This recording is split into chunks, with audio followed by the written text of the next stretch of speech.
بسم اللہ الرحمن الرحیم۔ ناظرین کرام، آج کی گفتگو کا موضوع ہے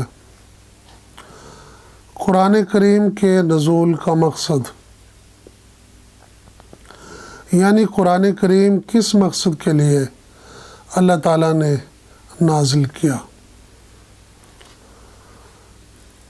سورۃ نساء، چوتھی نساء سورہ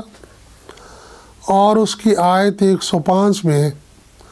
اللہ تعالیٰ کا ارشاد گرامی ہے، اِنَّا أَنزَلْنَا إِلَيْكَ الْكِتَابَ بِالْحَقِّ لِتَحْكُمَ بَيْنَ النَّاسِ بِمَا أَرَاكَ اللَّهُ وَلَا تَكُن لِّلْخَائِنِينَ خَصِيمًا۔ انتہائی پیارے ساتھیوں، اس آیت مبارکہ میں اللہ خالق کائنات، جو راز کے کائنات ہے، جو مالک کائنات ہے، اس نے اپنی آخری کتاب قرآن کریم کے نزول کا مقصد بیان فرمایا ہے۔ اپنے آخری نبی،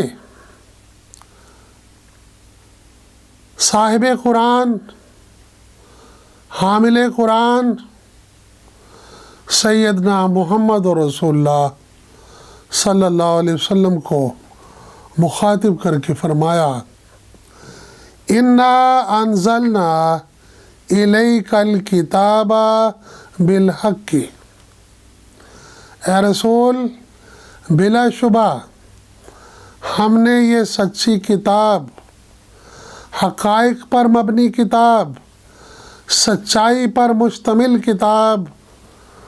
آپ کی طرف اس لیے اتاری ہے، لِتَحْكُمَ بَيْنَ النَّاسِ بِمَا أَرَاكَ اللَّهُ، کہ آپ اس کی روشنی میں، اس میں دی گئی ہدایات کی روشنی میں لوگوں میں حکومت قائم کریں، لوگوں کے معاملات کے فیصلے کریں، لوگوں کے مقدمات کے فیصلے کریں۔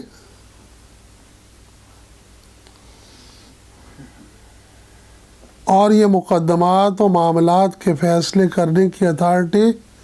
حکومت ہی کو ہوا کرتی ہے۔ اس لیے اس کے معنی یہی ہے کہ آپ لوگوں میں اس کتاب کی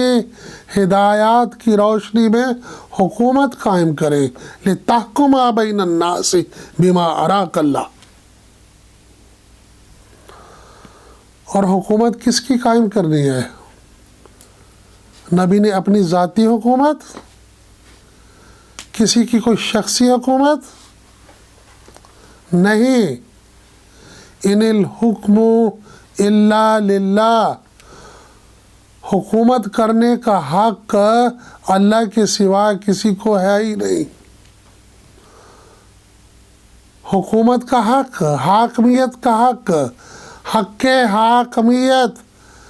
صرف اللہ رب العزت کو حاصل ہے۔ چنانچہ جب یہ کہا گیا لِتَحْكُمَ بَيْنَ النَّاسِ بِمَا أَرَاكَ اللَّهُ، تو اس کا مطلب ہے آپ اس کتاب کی انسٹرکشنز کی روشنی میں اللہ کی حکومت قائم کریں۔ أَلَا لَهُ الْأَمْرُ أَلَا لَهُ الْخَلْقُ وَالْأَمْرُ، جان لو کہ مخلوق ساری اللہ کی ہے، پیدا سب کو اللہ نے کیا ہے، اس لیے حکم بھی اسی کا چلے گا، حکومت بھی اسی کی مانی جائے گی۔ یہ ایک بہت بڑی دلیل رب کائنات نے دی کہ چونکہ پیدا کرنے والے ہم ہیں،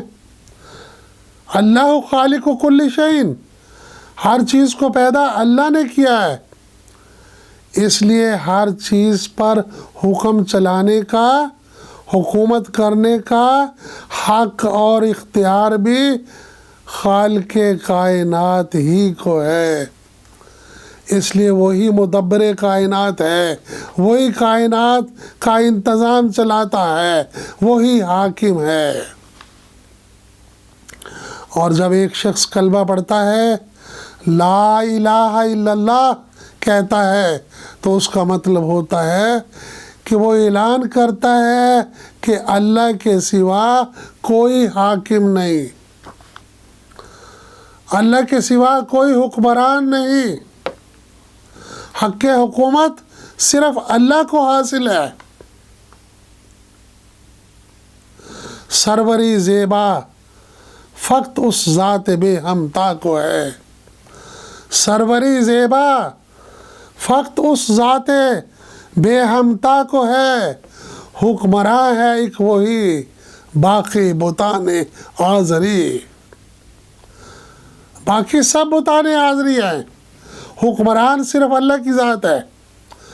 اور اسی کی حکمرانی قائم کرنے کے لیے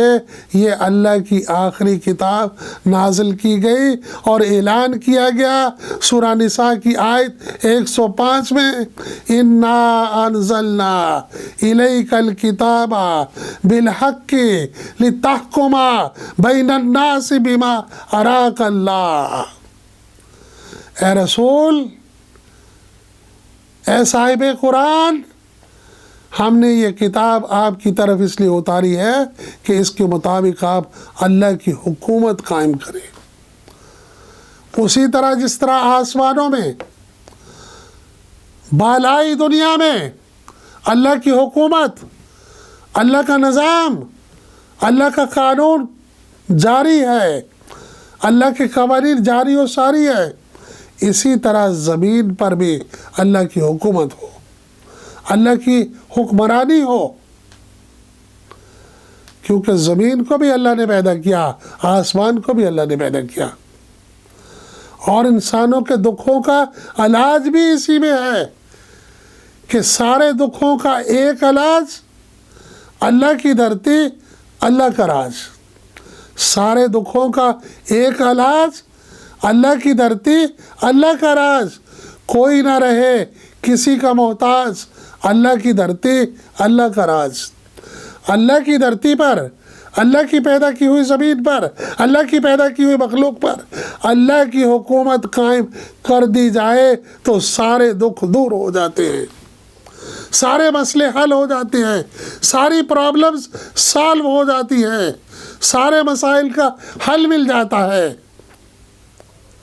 اس لیے فرمایا کہ ہم نے یہ کتاب اتاری ہی اس لیے ہے کہ اس کے مطابق حکومت قائم کی جائے۔ اللہ کا نبی آیا اللہ کی حکومت قائم کرنے کے لیے،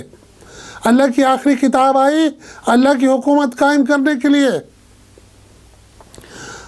اور اللہ کی حکومت میں فرمایا وَلَا تَقُلْ لِخَائِنِينَ خَصِيمًا، دیکھنا بد دیانت لوگ، کرپٹ لوگ، خائن جو ہیں، خیانت کرنے والے، ان کی حمایت نہ کرنا۔ اللہ کا نظام تب قائم ہو سکتا ہے، اللہ کی حکومت تب قائم ہو سکتی ہے اور پروان چڑھ سکتی ہے جب کرپٹ لوگ اس میں شامل نہ ہوں، جب کرپٹ بد دیانت خائن لوگوں کی حمایت کسی صورت نہ ہو۔ اسی لیے نبی مکرم صلی اللہ علیہ وسلم نے اعلان فرمایا تھا کہ اگر میری بیٹی فاطمہ بھی کوئی جرم کرے گی تو اس کو بھی وہی سزا ملے گی جو دوسروں کو۔ اس قانون میں، اس نظام میں رعایت اور لحاظ کسی کے لیے نہیں، اللہ کی نظر میں سب ایک ہیں، اللہ کے قانون کی نظر میں سب ایک ہیں، اسے کہتے ہیں قانون کی حکمرانی۔ اور میرے عزیز ساتھیوں، اللہ کی حکومت کیا ہوتی ہے؟ یضع عنہم اسرہم والاغلال التی کانت علیہم۔ اللہ تعالیٰ نے فرمایا کہ ہمارا نبی انسانوں پر لدے ہوئے ناجائز بوجھوں کو اتارتا ہے۔ کون سے بوجھ؟ وہ جو حکمرانوں نے، وہ جو جاگیرداروں نے، وہ جو سرمایہ داروں نے، وہ جو مذہبی پیشواؤں نے ان پر اپنی مرضی سے اپنے احکامات، اپنے قوانین، اپنے رسوم و رواج کے لاد رکھے ہیں، وہ بوجھ نبی اتارتا ہے، اتار پھینکتا ہے۔ اور وہ جو مذہبی پیشواؤں نے، وہ جو اللہ کے باغی حکمرانوں نے، سیاستدانوں نے، سرمایہ داروں نے، جاگیرداروں نے اپنے جاگیروں اور سرمایہ کے بل بوتے پر، اپنی سرداریوں اور چودراہٹوں کے بل بوتے پر لوگوں کو، انسانوں کو اپنا غلام بنایا ہوا ہے، اپنی غلامی کی زنجیریں پہنائی ہوئی ہیں۔ ہمارا نبی ان زنجیروں کو توڑتا ہے، انہیں آزادی عطا کرتا ہے۔ تو اللہ کی حکومت انسانوں کو آزادی عطا کرتی ہے، ان کے بوجھ اتارتی ہے، ان کی زندگیوں کو آسان بناتی ہے، ان کی زندگیوں میں خوشحالیاں، خوشیاں اور خوبصورتیاں لے کے آتی ہے۔ اور اللہ کی حکومت ایک ایسی حکومت ہوتی ہے، ایسا نظام ہوتا ہے، ایسا معاشرہ ہوتا ہے جس میں نو کرپشن، جس میں کوئی کرپشن نہیں ہوتی، کوئی بددیانتی نہیں ہوتی، کوئی خیانت نہیں ہوتی، اس میں امانتیں، اس میں عہدے اہل لوگوں کے سپرد کیے جاتے ہیں، نا اہل لوگوں کے سپرد نہیں کیے جاتے۔ اور اہل لوگ جب اپنی اہلیت، اپنی قابلیت، اپنی صلاحیتوں کے مطابق اپنی صلاحیتوں کا لوہا منواتے ہیں، اللہ کے قوانین کو رائج کرتے ہیں، تو پھر وہ معاشرہ بنتا ہے جس میں ابو بکر صدیق اکبر بن جاتا ہے، جس میں عمر فاروق اعظم بن جاتا ہے، جس میں عثمان غنی بن جاتا ہے، جس میں ابو عبیدہ امیر الامت بن جاتا ہے، جس میں خالد بن ولید سیف اللہ بن جاتا ہے۔ عزیزان گرامی، یہ وہ نظام، یہ وہ قانون، یہ وہ معاشرہ، یہ اللہ کے وہ اصول، اللہ کا وہ دستور، اللہ کا وہ آئین ہے جو قرآن کریم میں نازل کیا گیا ہے، اور نازل کیا گیا کہ اس کے مطابق حکومت قائم کی جائے۔ ظلم کیا ان لوگوں نے جنہوں نے لوگوں کو قرآن کا یہ مفہوم بتانے کی بجائے انہیں قرآن کے الفاظ کو گھول کر پینے پر لگا دیا، جنہوں نے محض خالی انگلیاں پھیرنے کے لیے کہا اور کہا ایسے ہی ثواب ملتا جائے گا۔ انہوں نے نہ صرف قرآن پر ظلم کیا بلکہ عوام پر ظلم کیا۔ آئیے قرآن کا مقصد پہچانے،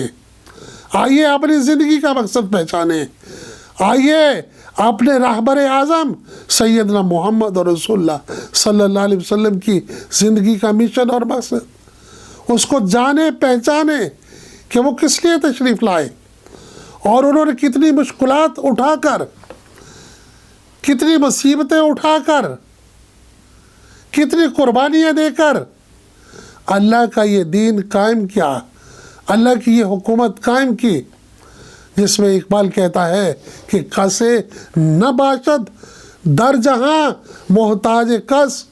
نقطۂ شرم بھی این است تو بس۔ دنیا میں کوئی کسی کا محتاج نہ رہے، دین کا نچوڑ یہ ہے۔ اور میں نے اپنے الفاظ میں اس کو یوں بیان کیا ہے کہ سارے دکھوں کا ایک علاج، اللہ کی دھرتی اللہ کا راج، کوئی نہ رہے کسی کا محتاج، اللہ کی دھرتی اللہ کا راج۔ تو اللہ کے راج میں، اللہ کی حکومت میں، اللہ کے قوانین کے نفاذ کے زیر سایہ تمام انسانوں کو ان کی ضروریات زندگی بر وقت اور فراغت ملتی ہیں، اس میں کوئی بھوکا نہیں رہتا، کوئی ننگا نہیں رہتا، کوئی بغیر علاج کے نہیں مرتا، کوئی بغیر تعلیم کے جہالت کی زندگی نہیں گزارتا، کوئی بغیر رہائش کے نہیں رہتا، کوئی بغیر روزگار کے نہیں رہتا۔ یہ ساری ذمہ داریاں اسلامی حکومت کی ہوتی ہے۔ یہی وجہ تھی کہ عمر فاروق اعظم راتوں کو جاگ جاگ کر لوگوں کے گھروں میں پتہ کرتے کہ کسی کی کوئی ضرورت رکی تو نہیں رہی، کسی کو کسی چیز کی ضرورت تو نہیں، کسی ایسی چیز کی ضرورت تو نہیں جو اسے میسر نہ ہو، اور راتوں کی نیندیں چھوڑ کر لوگوں کے گھروں میں راشن پہنچاتے، ان کی ضروریات زندگی پہنچاتے۔ آج بھی دنیا کو ایسے رہنما کی اور ایسے نظام کی ضرورت ہے، راتوں کو جاگ کر ادا کرے جو سنت فاروق کی، راتوں کو جاگ کر ادا کرے جو سنت فاروق کی۔ صدیق دنیا کو پھر ایسا رہنما چاہیے، اور یہ رہنما کیسے بنا تھا؟ یہ کائنات کے معلم، ان کے معلم اعظم، ہمارے معلم اعظم، ہمارے رہبر اعظم سیدنا محمد اور رسول اللہ صلی اللہ علیہ وسلم کی قرآنی تربیت کا نتیجہ تھا کہ جس نے عمر کو فاروق اعظم بنا دیا۔ اور یہ کام نبی کریم صلی اللہ علیہ وسلم اپنی حیات طیبہ میں، اپنی زندگی مبارک میں خود کرتے تھے، لوگوں کے گھروں میں ان کی ضروریات کی چیزیں پہنچاتے تھے، اور ان کے بعد ان کا یہ کام ان کے لائق شاگردوں نے، صدیق اکبر نے، عمر فاروق اعظم نے، عثمان غنی نے جاری رکھا۔ ہم ان تمام بزرگوں کی کوششوں، کاوشوں اور قربانیوں کو دل کی اتھاہ گہرائیوں سے سلام پیش کرتے ہیں، جس کے نتیجے میں اللہ کا یہ دین، اللہ کا یہ قرآن، اللہ کی یہ کتاب، اللہ کا یہ قانون ہم تک پہنچا ہے۔ ہم ان کے شکر گزار ہیں، ہم اپنے رب کریم کے شکر گزار ہیں، اور ہم اپنے رب سے وعدہ کرتے ہیں کہ ہمارے نبی نے، ہمارے صحابہ کرام نے مل کر جس دین کو، قرآن کریم کو نافذ اور لاگو کیا، اللہ کی حکومت قائم کی، ہم بھی انشاءاللہ انہی کے مشن پر چلیں گے۔ ان کے بعد وہ حکومت غیروں کی سازشوں سے اور کچھ اپنوں کی غداری سے وہ اللہ کی حکومت برقرار نہ رہ سکی۔ اب اس کو دوبارہ سے قائم کرنا ہم مسلمانوں کا، چونکہ اب نبی کوئی نہیں آئے گا، محمد رسول اللہ آخری نبی ہے، ہم مسلمانوں کا فریضہ ہے، اور انشاءاللہ ہم اپنے فریضہ کو پہچانتے بھی ہیں، جانتے بھی ہیں، مانتے بھی ہیں، اور انشاءاللہ اس کو ادا بھی کریں گے انشاءاللہ۔ بہت شکریہ۔